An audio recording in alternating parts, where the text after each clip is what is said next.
Comme vous le savez, ce prix qui est donné par la Fondation qui a été instituée en mémoire de Marc de Montalembert est un prix qui est remis conjointement par l'INHA et la Fondation Montalembert, qui est attribué chaque année depuis 2010 pour soutenir la réalisation d'un projet qui contribue à la connaissance des arts, de l'histoire des arts, de l'archéologie jusqu'à aujourd'hui, de la région méditerranéenne. Vous connaissez aussi, je crois, pour un certain nombre d'entre vous, le principe de ce prix. C'est l'attribution d'une bourse de 9 000 euros qui est attribuée à un candidat né dans un pays riverain de la Méditerranée ou en ayant la nationalité, ayant moins de 35 ans et titulaire d'un doctorat. Et vous savez à quel point soutenir les jeunes chercheurs et les établir dans une carrière longue et parfois difficile sur le plan de ces étapes est une chose absolument nécessaire. Et nous retrouvons, je crois, Manuela, Marc-René de Montalembert et moi-même au nom de l'ensemble de l'INHA pour penser que c'est très fondamental et que c'est notre rôle. Alors c'est notre rôle en tant qu'INHA, et c'est la générosité des Montalembert que de soutenir effectivement ces jeunes docteurs dans cette entreprise. Le principe en est aussi, et c'est évidemment très important de soutenir la jeune recherche dans un but qui est un but aussi de sa visibilité, de faire en sorte que le projet puisse donner lieu à une publication un an après la date du versement du prix, l'INHA s'attachant à soutenir le candidat dans ses entreprises, à lui mettre à disposition un certain nombre de moyens également. Nous nous réunissons chaque année en jury, nous examinons les candidatures que nous recevons effectivement de l'ensemble du bassin méditerranéen. Cette année, nous avons choisi parmi les excellents candidats dont nous avons examiné les projets, Claire Camberlin, dont Madame la professeure Anne Jacquemin dira les mérites tout à l'heure, qui, pour un projet s'intitulant « Réutiliser le passé dans l'Antiquité grecque, étude des phénomènes mémoriels à Rhodes et dans le Dodécanèse entre le XVe et le Ve siècle avant Jésus-Christ ».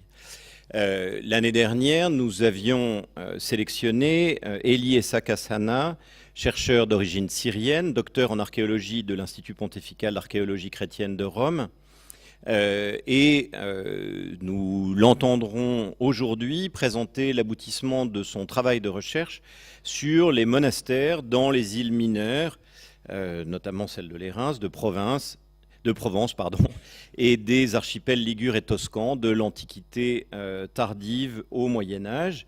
Ce travail a conduit, mais il nous le dira mieux que je ne saurais le dire ici, à la naissance d'un projet de recherche et de fouilles stratigraphiques sur le site de la chapelle de la Trinité de l'île de Saint-Honorat dans l'archipel de Lérins, qui débutera en 2020.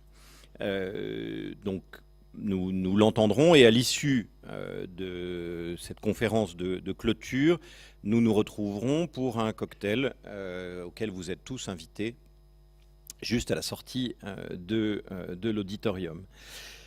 Je ne vais pas être plus long, redire ma joie d'être ici avec vous et passer la parole à Manuela et Marc-René de Montalembert pour qu'ils vous présentent notamment la Fondation et ses missions. Merci beaucoup. Bon, nous voici donc réunis ce matin, encore une fois, pour la remise de ce prix Marc de Montalembert. Nous sommes heureux de saluer tout d'abord Madame Anne Jacquemin, spécialiste de renom de l'histoire grecque ancienne, qui a accepté de remettre le prix aujourd'hui.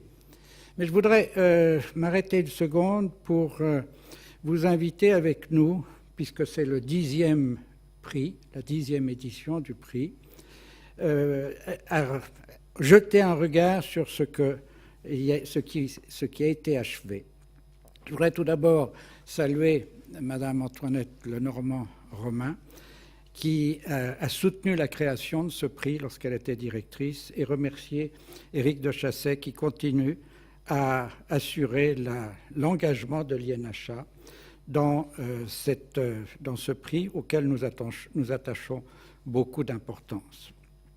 Je voudrais remercier vous tous les amis qui êtes présents aujourd'hui et qui manifestez ainsi par votre présence, votre amitié et votre soutien aux efforts de notre Fondation en faveur des cultures de la Méditerranée. Et en particulier ce prix qui apporte aide et reconnaissance à la recherche et aux jeunes chercheurs en histoire de l'art de la région méditerranéenne. Et puisqu'il s'agit du 10e prix, retournons-nous un instant pour voir ce qui a été achevé. 10 prix ont donc été attribués à des chercheurs de 6 pays de la Méditerranée: Albanie, France, Grèce, Italie, Syrie et Tunisie. Les sujets de recherche ont été très divers, de l'archéologie à l'histoire de l'art moderne, avec une prédominance de l'histoire ancienne. Quelques publications prestigieuses ont résulté de ces recherches, et ceci était une grande satisfaction pour nous qui les avons soutenues. Et enfin et surtout, je dirais que plusieurs lauréats nous ont exprimé combien l'attribution du prix leur avait permis de développer leur recherche et de la faire valoir dans leur parcours académique. L'attribution du prix Marc de Montalembert a ainsi constitué un soutien majeur au développement de la carrière de ces lauréats, et c'est peut-être l'aspect humain, disons, le plus important dans notre entreprise avec ce prix. Aujourd'hui, nous nous réjouissons de ce que le jury du prix a distingué une archéologue française, Claire Camberlin, pour sa recherche centrée sur l'Antiquité grecque à Rhodes et dans le Dodécanèse. Et je vous avouerai que c'est avec un sourire certain que nous observons le thème de cette recherche centrée sur Rhodes, où est situé, comme vous le savez, le siège de la Fondation en Grèce. Aucun doute que nos amis grecs, archéologues de Rhodes, vont s'en féliciter beaucoup. Il s'agit encore une fois d'une recherche de type transversal, c'est-à-dire de celles qui ont notre préférence parce que les chercheurs sortent de leur pays pour s'intéresser à des ailleurs du monde méditerranéen. Et c'est un peu la vocation que nous donnons à cette fondation, d'être vraiment une incitation à la découverte de la richesse des cultures, des autres cultures. Donc, pour conclure, souhaitons que le prix remis aujourd'hui à Claire Camberlin constitue pour elle une expérience et une aide valorisantes et un encouragement à conforter une excellence dans son domaine de recherche. Et que, bien sûr, ce prix continue de bénéficier du soutien actif de l'INHA en vue d'une recherche de qualité et la diffusion de ses résultats.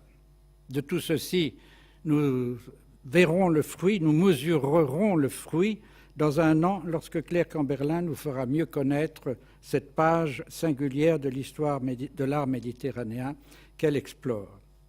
Aujourd'hui, c'est Eli Essakas Anna, lauréat 2018, que nous écouterons avec grand intérêt nous présenter les résultats de sa recherche sur les îles mineures de Provence et de Ligurie. Et bien sûr, nous espérons que cette recherche aboutira à une belle publication. Il nous reste donc à souhaiter bon travail à Claire Camberlin, avec le soutien de l'INHA, à vous redire, Madame, combien nous apprécions votre présence ici pour la remise du prix, et à vous remercier tous pour votre présence aujourd'hui avec nous. Merci. Nous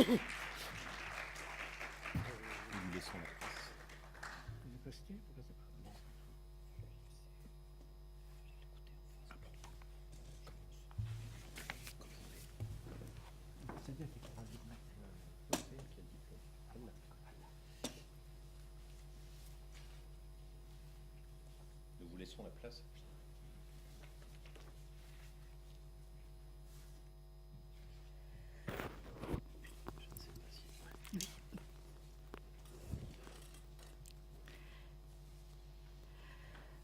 Alors, je voudrais d'abord remercier donc ceux grâce à qui nous nous retrouvons ici, donc Monsieur et Madame de Montalembert et le directeur de l'UNHA.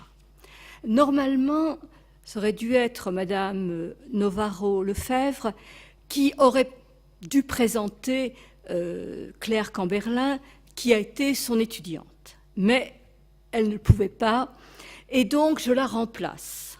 Alors je connais bien Claire, donc elle m'a même rappelé tout à l'heure que nous sommes rencontrés en première année, mais les étudiants de première année sont très nombreux, et c'est un cours d'histoire grecque. Finalement, pour moi, je datais vraiment le moment où j'avais connu de l'époque du master, où elle suivait le cours que je faisais, qui était censé être un cours d'histoire, mais qui dérivait vers l'archéologie et l'histoire des religions, ce qui me permettait d'attirer d'autres étudiants.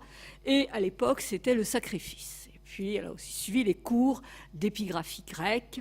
Donc, pendant plusieurs années, non seulement les années du master proprement dit, mais aussi ceux de la thèse.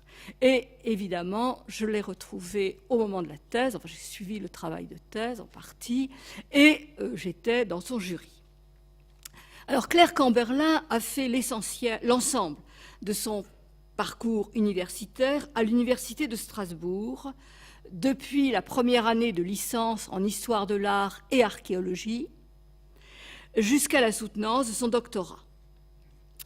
Très tôt attirée par l'archéologie grecque, elle s'est spécialisée sous la direction de Madame Danielle Novaro-Lefebvre en proto-histoire égéenne. Et elle est devenue une crétoise, une spécialiste des régions du côté entre Ida et Dictée, dans cette partie orientale de la Crète, et elle a été une des personnes très actives de la fouille de Dréros et des missions de prospection. D'abord, son master, qui a été consacré à la Crète, est déjà la mémoire, parce que Claire, c'est à la fois la Crète étendue, parce que la Crète, c'est au deuxième millénaire un centre du monde.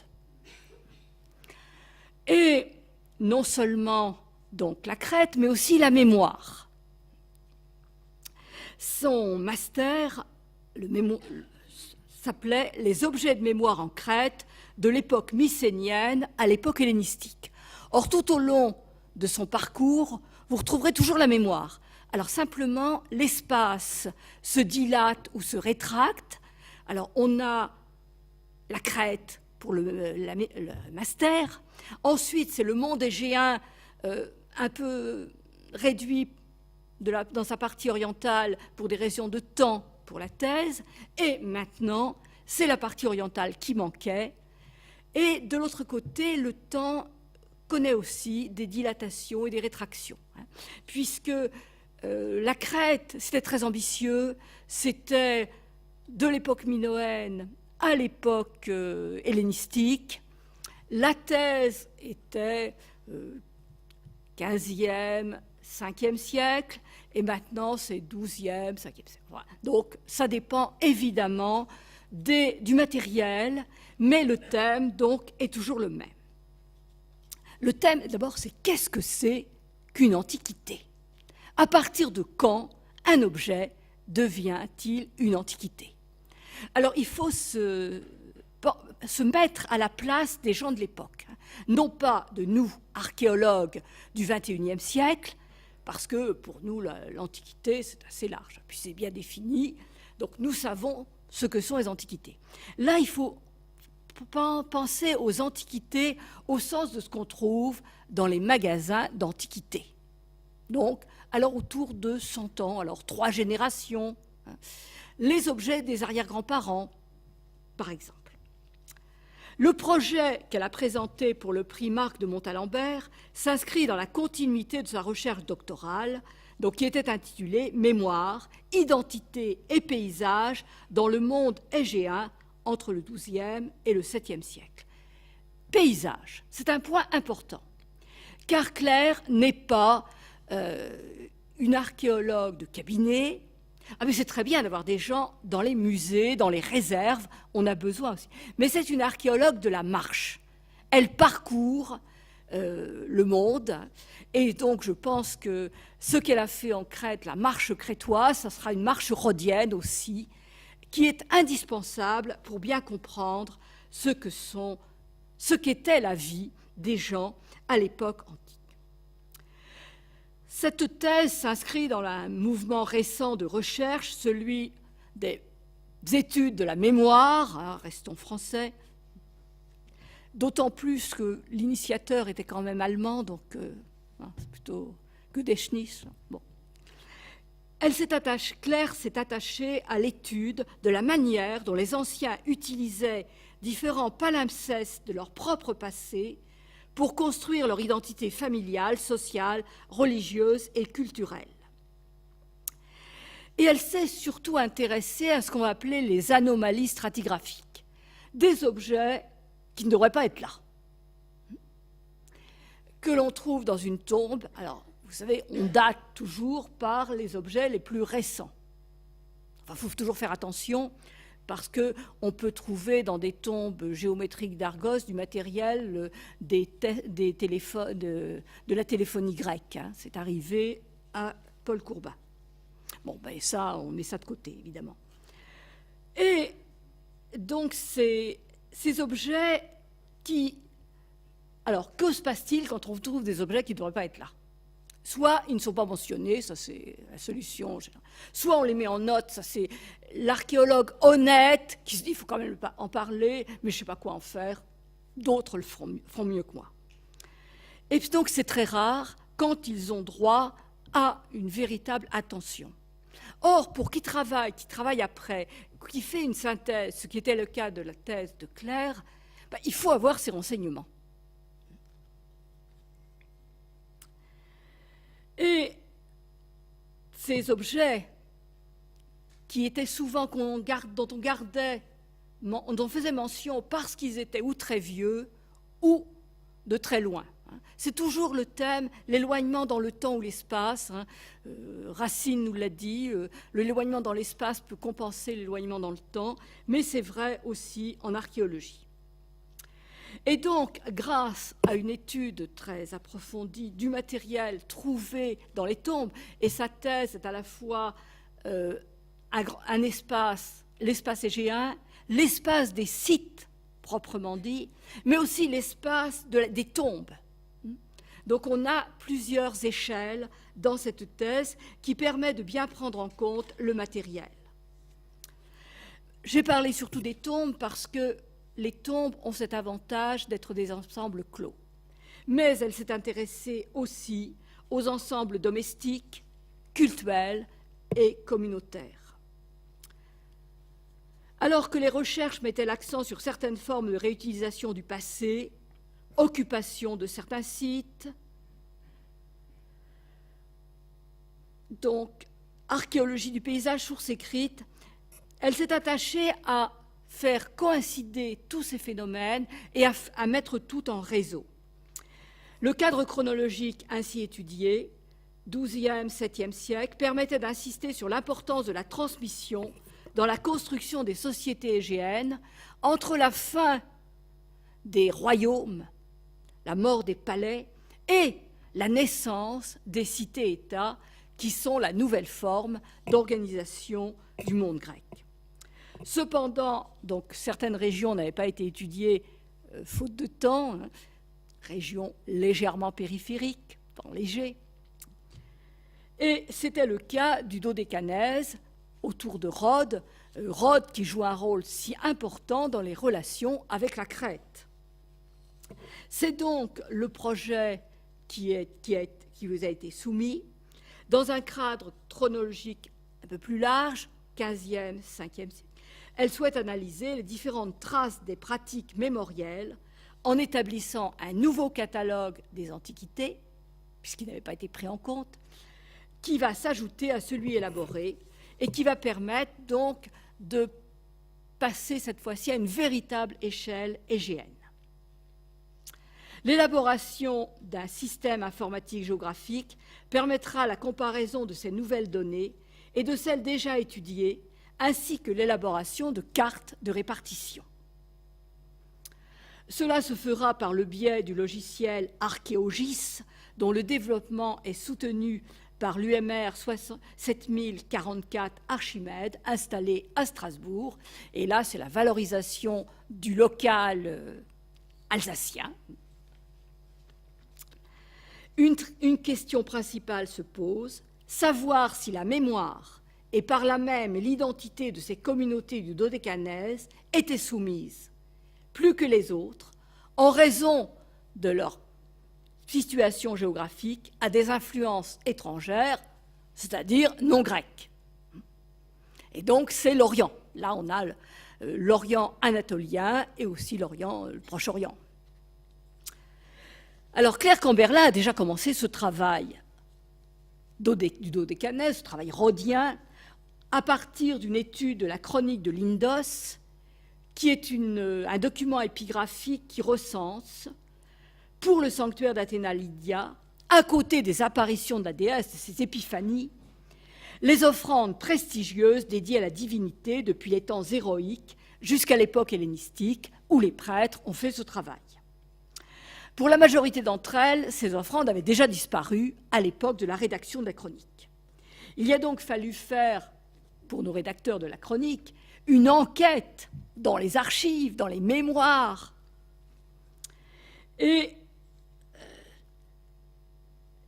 pour montrer le prestige du sanctuaire et l'importance donc de sa mémoire, à la fois pour le sanctuaire, mais aussi pour la communauté rhodienne, puisque quand le sanctuaire commence, Rhodes, tout en ayant déjà un sentiment d'unité que l'on voit chez Homère, Rhodes, c'est 3 cités. Il faut attendre 408 pour la création d'une nouvelle cité, unissant ces 3 cités qui ont conservé quand même leur identité religieuse. Cette première étude, présentée lors d'un colloque en mai dernier, montre que la candidate a les bases méthodologiques nécessaires à la réussite de son projet.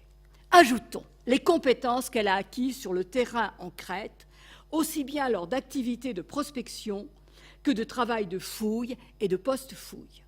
Sa familiarité avec le matériel à prendre en compte, tout cela sont des éléments de nature à favoriser un heureux développement de cette recherche et à nous promettre une heureuse rencontre l'an prochain.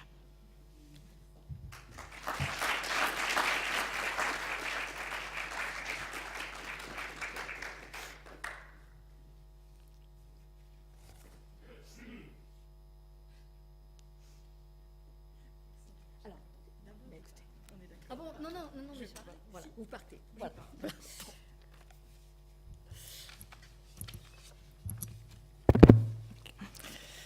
Voilà, donc à mon tour de dire quelques mots. Je suis très honorée d'être parmi vous aujourd'hui pour recevoir ce prix Marc de Montalembert 2019. Je tiens à remercier tout d'abord les membres de la famille présents aujourd'hui, monsieur et madame de Montalembert, la fondation, votre fondation, l'Institut national d'histoire de l'art et son président, ainsi que le comité scientifique, d'avoir cette année sélectionné mon dossier pour me permettre de poursuivre mes recherches. Mes remerciements vont particulièrement à mesdames Amélie de Miribel, France Nerlich et Juliette Trey pour l'organisation de cette matinée, et à madame Cécile Colonna pour son futur soutien scientifique. Je tiens encore une fois à exprimer ma gratitude à madame Jacquemin, membre de mon jury de thèse, dont le soutien dans la recherche de financement post-doctoraux a été précieux et qui a accepté aujourd'hui de venir vous présenter mon parcours ainsi que mes travaux. Alors comme madame Jacquemin l'a déjà dit, le temps imparti à la recherche doctorale, dont les thématiques viennent de vous être présentées, m'ont incité à laisser provisoirement de côté certaines régions du monde égéen qui auraient dû normalement faire partie de mon étude. Et parmi elles, les îles du Dodécanèse, et plus spécifiquement celle de Rhodes, qui présentaient pourtant des contextes archéologiques très riches et complexes. Ce manque avait d'ailleurs été soulevé lors de ma soutenance de thèse par tous les membres de mon jury, parmi lesquels M. Stéphane Verger de l'EPHE et M. Mazaraki Seignan de l'Université de Volos, qui déploraient grandement l'absence de recherche sur l'Égée oriental, et sur les sites d'Asie mineure d'ailleurs.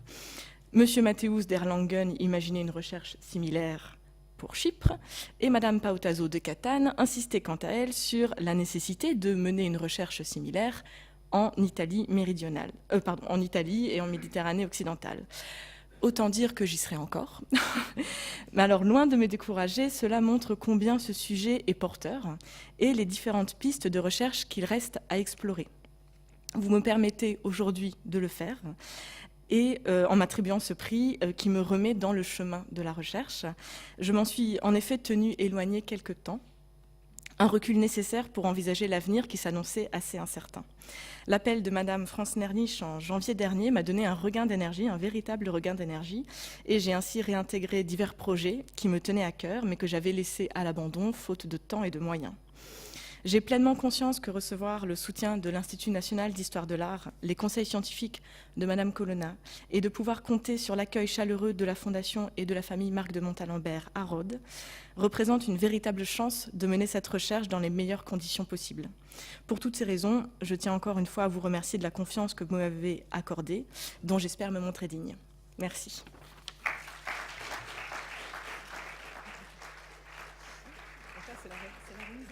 Voilà. Alors, chère Claire, je vous remets sous la forme de ce petit papyrus, enfin non, c'est un papier, enfin de cette feuille ornée d'un magnifique ruban, le prix. Merci. Voilà. Merci, Madame Jacquemin.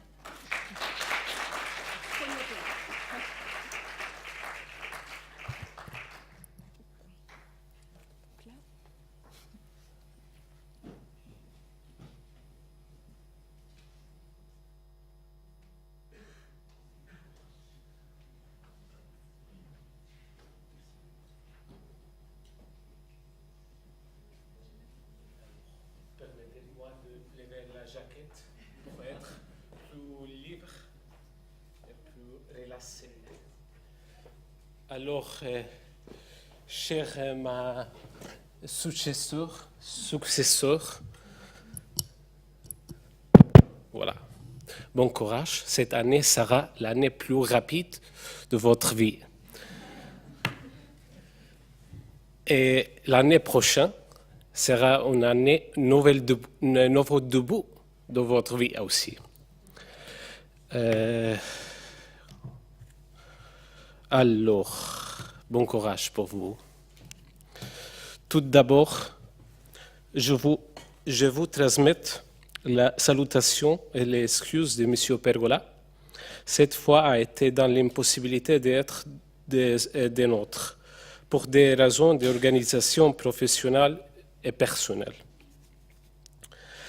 Parler devant vous en cette manifestation est pour moi un grand honneur. De tout mon cœur, je vous remercie pour votre accueil ici. C'est avec plaisir que je vous expose une petite partie de mes travaux de recherche archéologique.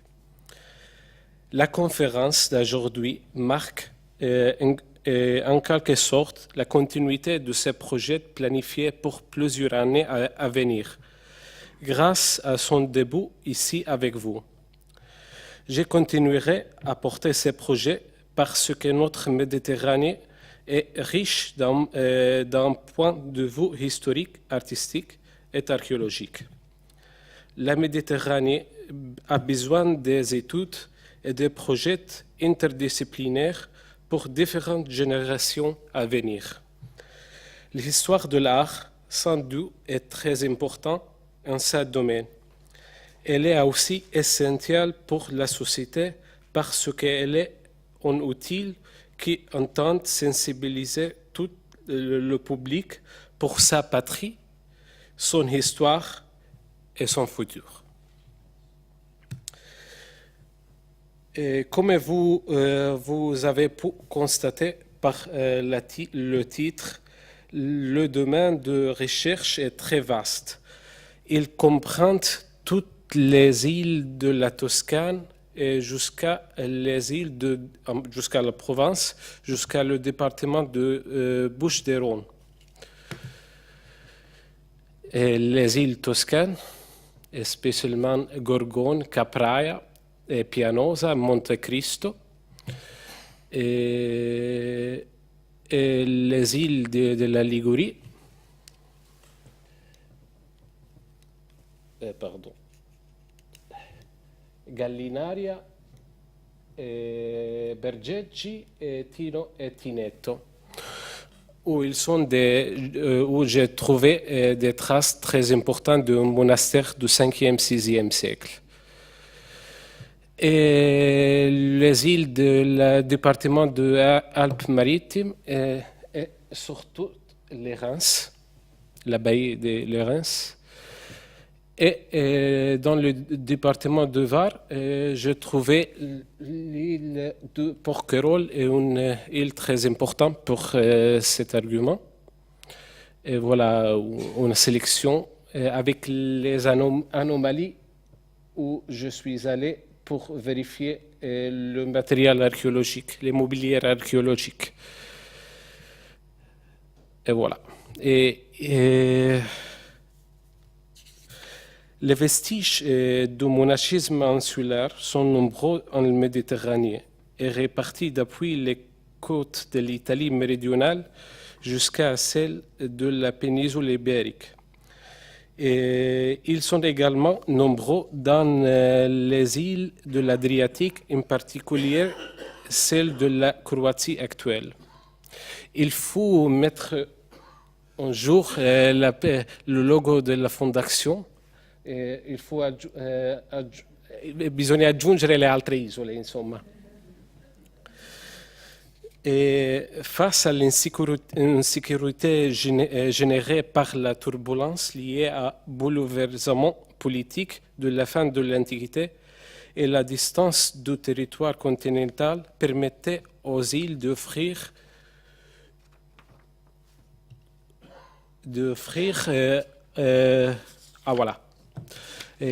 un refuge hospitalier et calme à 16 monacorum cori, les moins, lesquels, selon Saint Jérôme, à propos de l'archipel toscan, étaient présentés sur tout le littoral de la mer Étrusque. Leur présence des moines de l'Antiquité tardive et jusqu'au Moyen-Âge est attestée sur plusieurs de ces îles, comme Monte Cristo, et Gorgona et Capraia. Les îles des côtes ligures ont également accueilli de l'Antiquité tardive de petits complexes chrétiens dont on peut raisonnablement penser qu'ils étaient destinés à des érémites ou des communautés semi-érémitiques, comme l'exemple de l'île Bergeggi. Et ces érémites sont définis comme lucifugi, qui fuient la lumière, selon l'expression de Claudius Rutilius Namatianus, qui en parle dans le récit de son voyage maritime de Rome à Gaule en 417 après Jésus-Christ. L'archipel provençal était aussi caractérisé par ce phénomène, comme dans le cas le plus célèbre, l'île de Saint-Honorat à Reims et les îles d'hier. La tradition du monachisme insulaire et méditerranéen a été longtemps conservée jusqu'au Moyen-Âge, d'abord liée aux tendances érémitiques, et puis dans un second temps avec une floraison due à l'introduction de la règle bénédictine au XIe siècle. Présenter à vous les résultats de chaque île individuellement n'est pas réalisable pour des raisons de temps et patience, et votre patience surtout. Mais je vais vous présenter en 3 blocs différents les données et les nouvelles les plus significatives. Les résultats méthodologiques. Au niveau méthodologique, cette recherche a révolutionné les anciennes méthodes de travail sur le terrain utilisées au début des années 2000. Le projet a expérimenté avec succès de nouvelles techniques pour l'acquisition et l'élaboration des données géomatiques de bâtiments.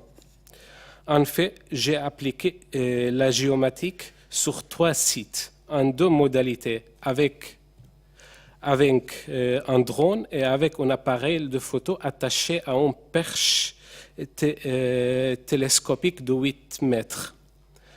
Avec ces photos, des reconstructions photogrammétriques ont été réalisées en utilisant un logiciel libre développé par l'Institut national de l'information géographique et forestière de Paris, appelé MICMAC. C'est le nom. Grâce à la photogrammétrie, il est possible de relever toutes les informations relatives au bâti, au territoire de façon exhaustive, ne laissant aucune place à l'interprétation. Une partie des résultats géomatiques est déjà en cours de publication à la suite de la présentation d'une affiche au 3e congrès Archeophos en Italie. Le succès en février dernier de cette affiche a poussé la professeure Raffaella Brumana de l'École polytechnique de Milan de m'inviter à présenter une exposition complète en anglais le 8 mai prochain à Milan, à l'occasion du congrès international Culture Heritage Challenges, New Perspective and Technology Innovation Toward Informative Content Models and Beyond. Comme les monastères insulaires du 5e siècle et 6e ne sont pas bien conservés, il était nécessaire de trouver d'autres méthodes qui permettent d'identifier les possibles endroits où ces bâtiments pourront avoir été édifiés, pour ensuite aller vérifier leur présence in situ. En mai prochain, toujours en mai, à l'occasion du congrès international Land Experience in Antiquity à l'université de Tor Vergata de Rome, je vais présenter une exposition sur comment, à partir du paysage, on peut comprendre où sont les monastères disparus. Malheureusement, les premiers monastères entre l'Italie et la Gaule ne sont pas conservés parfaitement. Mais ceux qui étaient bien faits ou qui ont une meilleure position topographique ont connu une longue vie qui rend difficile l'identification de phases plus anciennes. Pendant le Moyen Âge, les constructions médiévales, dans certains cas, ont délaissé ou incorporé les structures préexistantes du 5e, 16e siècle. Les édifices médiévaux ont été à leur tour intégrés dans les constructions post-médiévales et de l'époque contemporaine, comme est le cas de la Gallinaria. Si avec la photogrammétrie et l'analyse géomatique, il est possible de commencer une étude de l'élévation pour comprendre les phases plus anciennes des monastères médiévaux, toutefois, pour trouver les possibles endroits des monastères insulaires actuellement disparus, mais mentionnés par les sources anciennes, il est nécessaire d'adopter des techniques différentes basées sur les données territoriaux dérivées par des autres instruments archéologiques comme l'IDAR et le scanner satellite et le photosatellite. Pour analyser les îles du point de vue de la géomatique et géographique, nous avons utilisé des modèles numériques d'élévation provenant de deux sources combinées. La première source est Aster Global Digital Elevation Model, et une plateforme, et la meilleure plateforme est gratuite, et la source SRTM Shuttle Radar Topographic Mission, et tous les modèles sont gratuits. pour les chercheurs. Dans les cas des îles toscanes, ont été utilisés des modèles numériques d'élévation gratuits, produits avec le LIDAR réalisé par la surintendance archéologique de la région toscane. Toutes les données spatiales ont été élaborées, interrogées et interprétées avec des logiciels libres comme QGIS, ou aussi ArcGIS, qui est très coûteux. La première phase, relais d'analyse spatiale, consiste à créer une représentation de la pentée de chaque île. Pourquoi? Car, voir ici, la pentée rouge, l'espace rouge, la pentée est très verticale. Donc, il n'y a pas possible d'édifier les monastères. Dans l'espace vert au jaune, la possibilité est encore majeure. L'autre fichier à créer est l'exposition des pentées des collines. Pourquoi? L'exposition de pentées a identifié la direction descendante de la colline par rapport aux collines adjacentes. L'analyse de l'exposition est utile pour calculer l'illumination solaire de chaque site archéologique dans le cadre d'une étude visée à déterminer la diversité de la vie sur chaque site et à identifier les zones plates appropriées à l'installation des colonies monastiques. Pendant presque d'un siècle, la photographie aérienne était le seul outil pour la production cartographique des territoires d'extension moyenne et grande. Cette production était caractérisée par les coûts élevés. Finalement, à partir d'il y a quelques années, et grâce aux drones de coûts moyen bas, on pourrait facilement produire des cartes précises des différents types avec des systèmes automatisés. Pour la première fois dans l'histoire de la recherche de monastères insulaires, le drone a été utilisé pour la réalisation des modèles 3D de bâtiments ou de sites archéologiques. Et cette procédure a été utilisée pour faire la reconstruction 3D de la chapelle de la Trinité et la chapelle de Saint-Michel à l'île de Saint-Honorat à Lérins et pour le site de Cap de Mède à Porquerolles. J'ai eu aussi l'autorisation de faire autre reconstruction 3D sur l'île de Tino et Tinotto en Ligurie. Aujourd'hui, je vais présenter deux reconstructions effectuées dans l'archipel de Lérins. La première étude par drone est celle de la chapelle de la Trinité, une petite chapelle avec une abside tréflée à est. L'édifice est situé sur l'île de Saint-Honorat, dans l'archipel de Lérins. Le but a été réalisé en relevé avec une grande précision de façade ouest et sud et l'abside sud. Le drone a effectué un vol manuel semi-circulaire pour prendre des photos avec l'appareil de photo de drone. Voilà un peu de sélection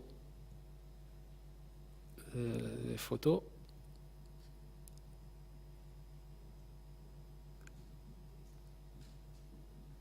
Et voilà le modèle 3D. C'est presque parfait. Et à partir d'un modèle, les archéologues pouvons faire l'étude de l'appareil de mur et les différentes faces.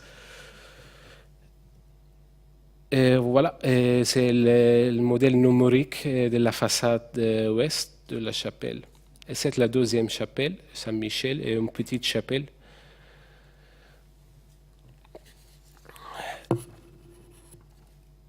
Les données ne sont pas utiles seulement, les drones ne sont pas utiles seulement pour la reconstruction des monuments parfaitement conservés, mais ils peuvent être très utiles pour les relever des couches archéologiques et les fragments de murs.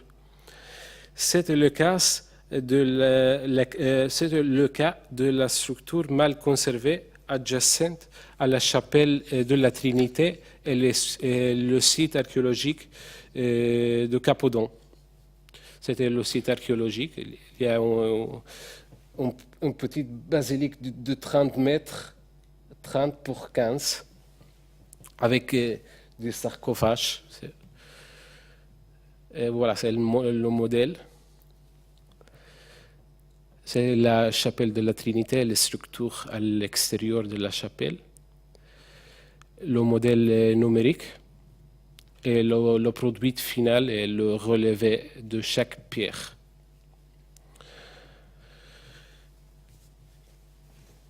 Alors, pour ce qui concerne le résultat historique, alors, c'est un problème. J'ai écrit un article sur l'origine du monachisme insulaire et 80% de la communauté scientifique a approuvé mes idées. Et le 20%, ils sont encore, je ne sais pas, on verra.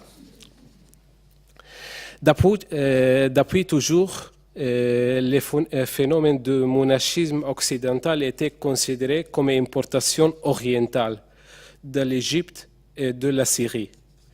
Cependant, après une lecture approfondie des sources anciennes et des publications relatives à ces sujets et aux origines du monachisme en Occident en général, on a commencé à se poser des questions non négligeables sur les vraies origines et les vraies chronologies des courants ascétiques en Occident.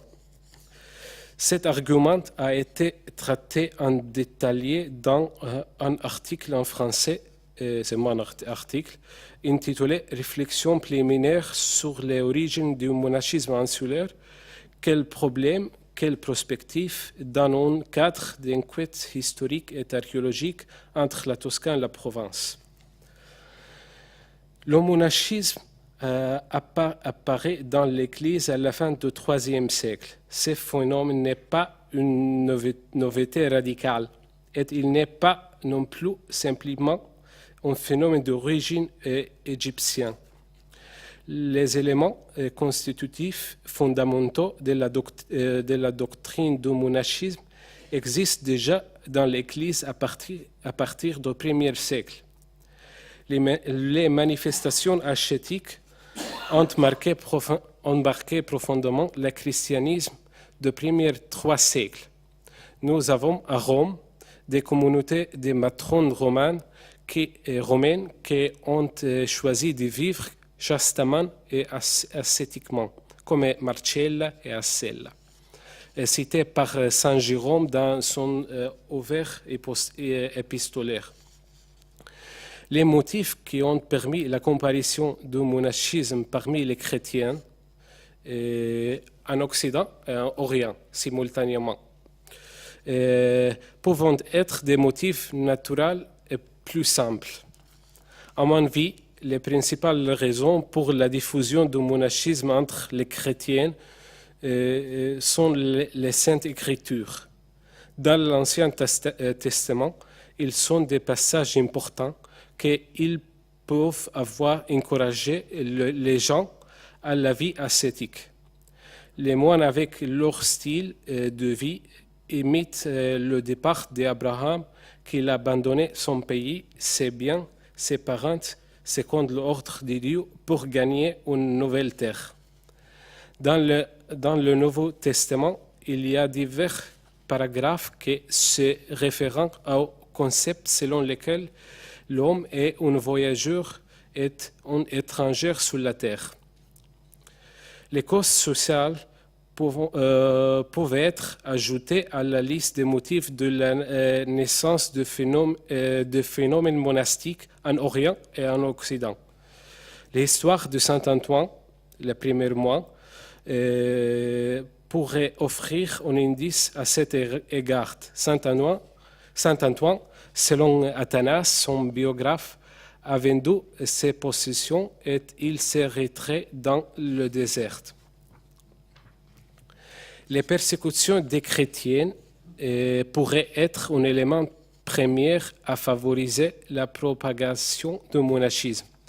Ces persécutions peuvent forcer des groupes à fuir dans le désert, comme nous indiquent les actes de martyrs de Perse sous Shapur Ier et sous Édesse, et le martyr égyptien sous Dès. Elles peuvent être occasionnelles à concerner seulement pour... Je passe cette partie. Un des motifs qui pourrait avoir répandu le monachisme parmi les chrétiens serait les conditions politiques et religieuses. Ces phénomènes pourraient être une réaction d'un désir de pureté et de spiritualité contre la sécularisation de l'Église constantinienne. Les résultats archéologiques. Aujourd'hui, je vous présente une sélection de 3 exemples concernant les monastères insulaires entre la Toscane et la Provence. Pour la Toscane, je vous présente l'île de Gorgone. Et il se trouve à 20 km de Livorno et à 2,7 km de l'île Capraia et à 35 km de la Corse. L'île mesure 2 km de surface. Les côtes mesurent environ 5,5 km. L'altitude maximale de l'île se trouve à 225 mètres. Cette île est la plus petite parmi les îles de l'archipel toscane. Le seul embarcadère de taille modeste est situé à Cala dello Scalo, dans la partie nord-ouest de l'île. Morphologiquement, l'île est montagneuse. Les côtes ouest est plus escarpée, tandis que celui à l'est est plus doux. Elle est traversée par 3 petites vallées. La plus septentrionale descend vers le mer. Après l'unification de l'Italie, l'île devient la propriété de l'État et le siège d'une colonie pénitentiaire. J'ai tenté d'entrer dans l'île illégalement, mais après un heure et demie, la police m'a trouvé, malheureusement.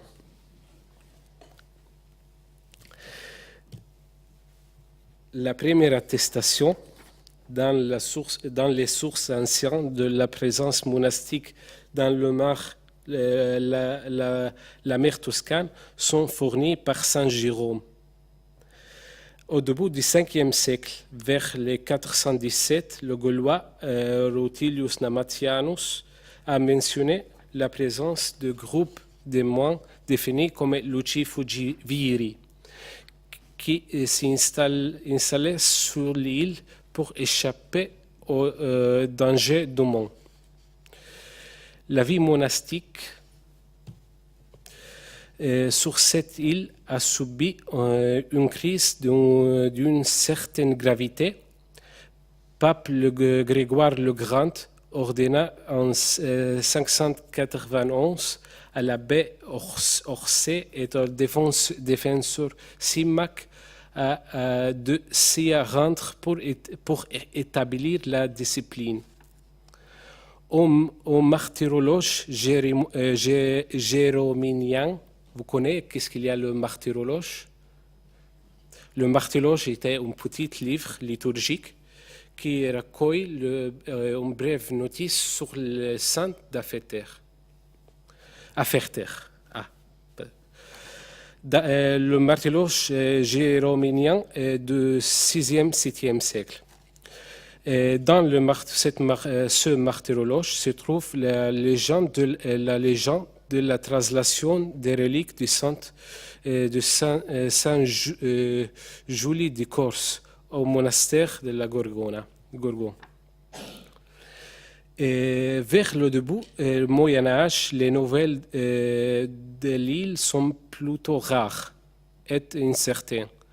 Dans deux documents respectivement de 803 et 813, nous apprenons que le monachisme de cette île acquise une célébrité en raison de l'austérité et de la rigueur de la vie de ses moines. Les fouilles archéologiques effectuées en 1993 dans un secteur étroit, non envahi par les structures modernes, ont mis au jour une villa de la période républicaine ou à début de l'époque impériale.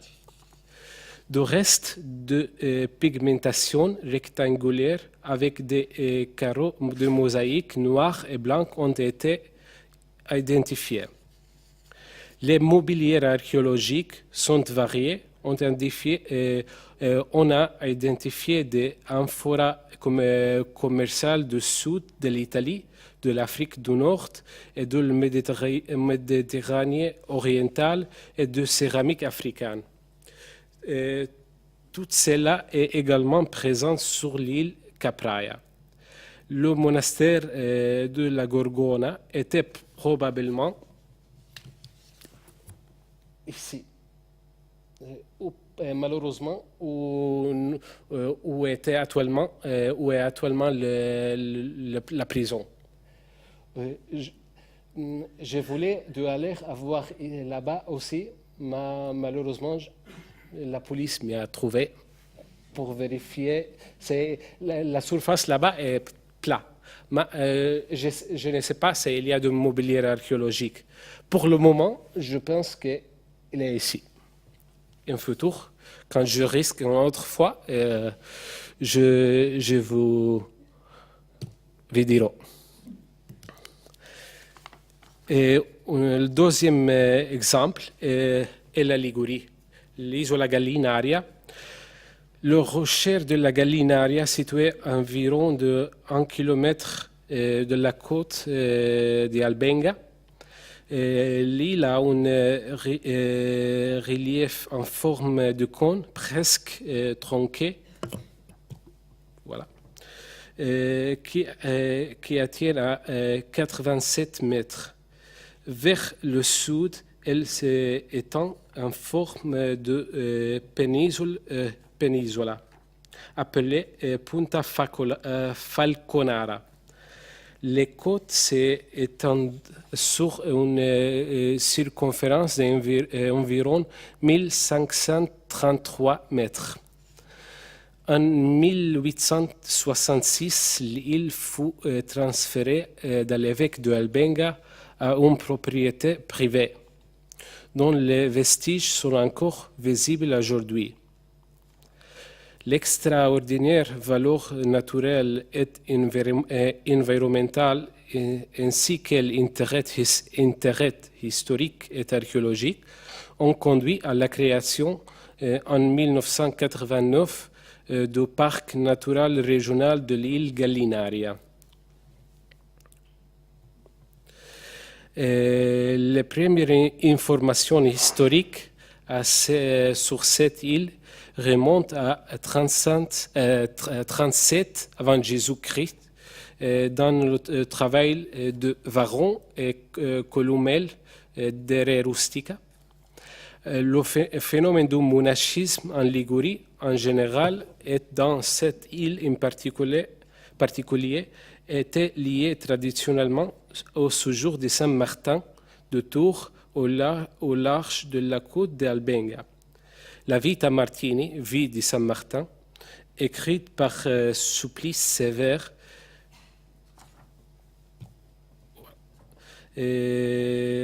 fait référence à un très bref séjour de saint sur l'île, presque un an. Quand Saint Martin a fui de l'Arien. Les sources fournissent également une brève description et des modalités de son séjour. Sosomé, dans son histoire ecclésiastique, évoque que Saint Martin venait de Sabria in Pannonie, qu'il était soldat à la tête d'un groupe militaire. Entre le 573 et l'évêque de Poitiers, Venance Fortuna, un poète chrétien, a écrit un poème sur Martin. L'auteur citait le fait que Saint Martin s'était rendu sur l'île Gallinaria. Le premier document certain sur l'existence du monastère sur l'île de Gallinaria provient de le texte médiéval. La possession par une communauté monastique de la basilique extra-urbaine de Albenga, dédiée de Saint Calogero, est documentée au 7e siècle. Archéologiquement, c'est la chose plus intéressante, nous avons une grotte appelée la grotte de Saint-Martin. La grotte s'ouvre sur plusieurs mètres de haut sous la mer, située le long d'une fente dans la roche et est formée de 2 pièces communicantes. Le compartiment principal qui donne sur l'extérieur a une forme rectangulaire qui mesure 6 mètres en longueur. Dans la grotte, sous la couche générée par la destruction et le mélange des couches sous-jacentes, a été découvert un petit mur. Voilà.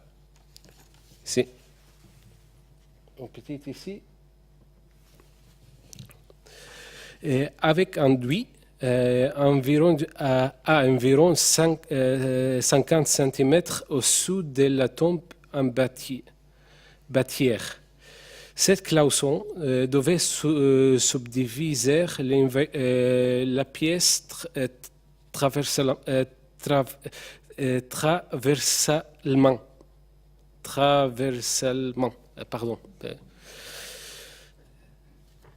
Entre le mur et le mur de fond, donc ici, à environ de 20 cm de mur de fond, une tombe à fosse était apparue, complètement recouverte d'enduit et de quelques structures murales.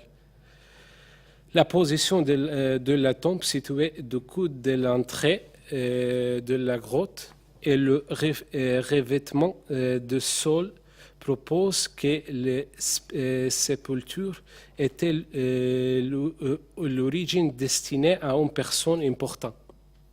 La forme typologique de la tombe conduit à une période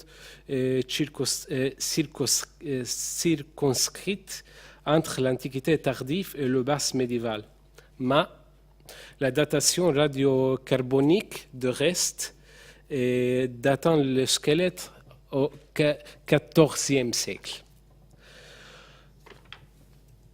Et voilà. Au sommet de l'île, des fouilles effectuées en 1936 ont relevé une petite église rectangulaire, 5 par 9 mètres. Les techniques de la maçonnerie utilisées est caractérisée par des pierres en forme moyenne avec mortier, Moyen Âge, la datation des murs. Au sommet de l'île, encore, les fouilles menées en 1937 ont identifié une ancienne muraille qui entourait tout le plateau au sommet de l'île. Le dernier exemple. Le dernier cas que je vous présente aujourd'hui est le site archéologique du Cap de Mède dans l'île de Porquerolles, dans le département de Var. Le Cap de Mède est un des sites les plus importants dans la Gaule méridionale pour sa position, pour sa confirmation architectonique. Le Cap de Mède se trouve à l'extrémité orientale de l'île, presque ici.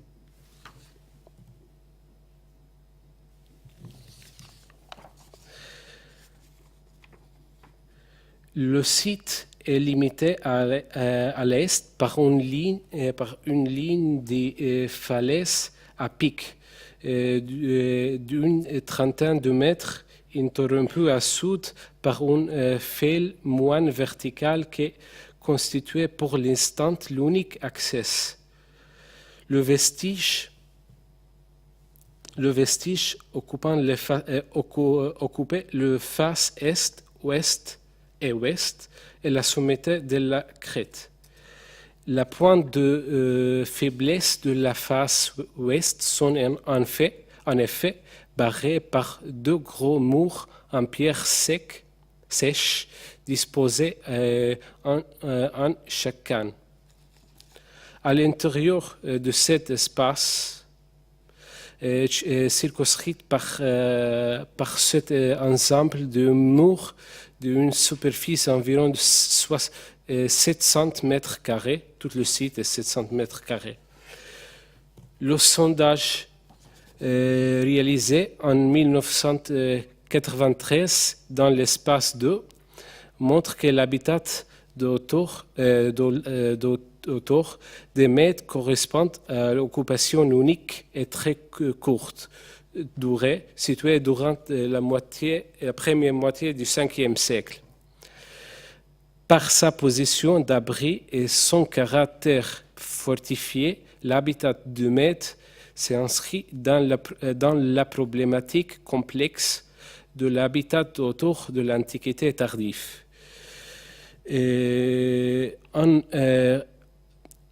On recense aujourd'hui en Provence des dessins de sites perchés fortifiés. Nous avons organisé avec M. Pergola, l'octobre prochain, un congrès dans la commune de Roquebrune, un congrès seulement sur les sites perchés de l'Espagne, jusqu'à la Grèce et jusqu'à peut-être la Jordanie.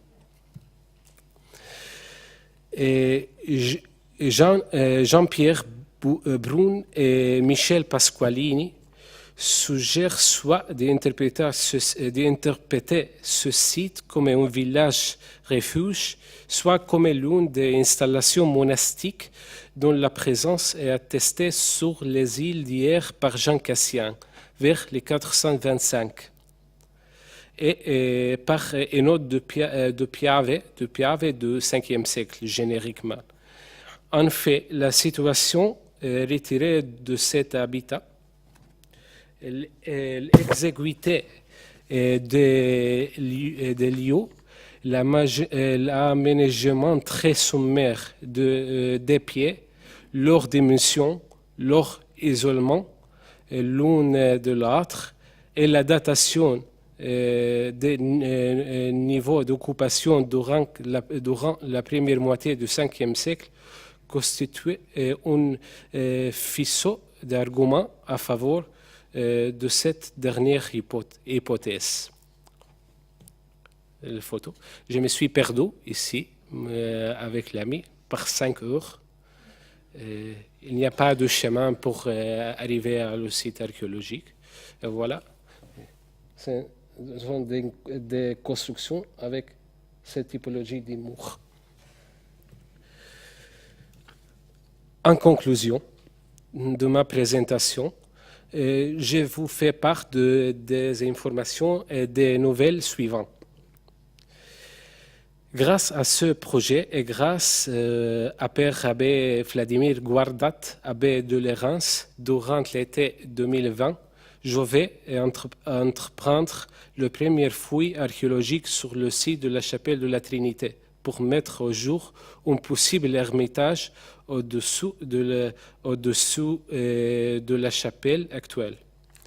Grâce à ma collaboration archéologique avec la commune de Roquebrune-sur-Argence, nous allons présenter avant la fin de 2020 un projet d'étude pour comprendre si le site correspond à un monastère cité par Cassian et surtout mettre en place un projet de valorisation du site de Cap de Mède. Les deux projets seront placés sous ma responsabilité scientifique et financés par des fonds publics et privés. Les buts de ce projet ne sont pas purement scientifiques, mais incluent des buts socio-culturels. L'archéologue, je pense, c'est ma vision, l'archéologue trouve sa place dans la société dans la mesure où elle constitue une médiation entre le passé et l'époque contemporaine. L'archéologue doit utiliser des formules justes pour impliquer les citoyens dans la redécouverte de leur passé. L'archéologue doit trouver une manière pour sa recherche agisse positivement sur l'identité et sur les valeurs de la communauté locale. La communication de la recherche au niveau social est importante pour éviter en particulier les enfants au patrimoine culturel et les adultes à la compréhension et à la gestion du patrimoine. L'archéologie publique est la représentation du passé dans la société moderne. Merci.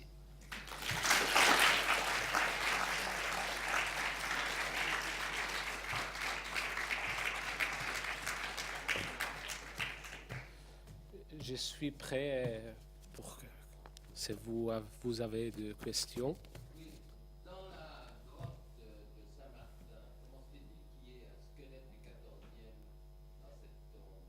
Je ne sais pas encore, c'est un problème. Le problème, alors le squelette est bas médiéval, 14e, 13e. Oui, la tombe, la typologie est de peut-être 4e, 5e siècle. Pourquoi? C'est très, très rare. Je pense, on verra avec ma publication, que la tombe a été réutilisée une deuxième fois pendant la période bas médiévale. Et ce n'est pas la tombe de Saint-Martin? Non. Malheureusement. Malheureusement, je pense que Saint-Martin, il n'a jamais été dans le Gallinari actuel. On verra dans la publication. Ils sont encore de petites grandes nouvelles mais dans la publication.